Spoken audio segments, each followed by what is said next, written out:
Panic disorder क्या है? Basically ये एक एंग्जाइटी डिसऑर्डर है। एंग्जाइटी डिसऑर्डर में क्या होता है कि दिमाग के केमिकल्स खराब हो जाते हैं और फियर होता है, खौफ होता है। ये इस तरह का फियर है, ये 24 घंटे हर वक्त नहीं होता, खास वक्त के लिए फियर आता है।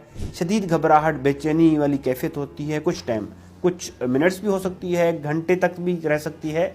तो ये फियर इतना फियर होता है, इतना खौफ होता है, उसमें पेशेंट्स को उस वक्त लग रहा होता है कि वो मर जाएगा, वो बचेगा नहीं, उसको हार्ट अटैक हो जाएगा, वो बेहोश हो जाएगा, वो अपना कंट्रोल लूज कर लेगा, वो मरने वाला है, वो बार बार कहेगा कि मुझे हॉस्पिटल लेके जाएं। जब ये कैफियत होती है, उसको इतनी शदीद एंग्जाइटी, फियर होता है कि उसका वो सामना नहीं कर पाता।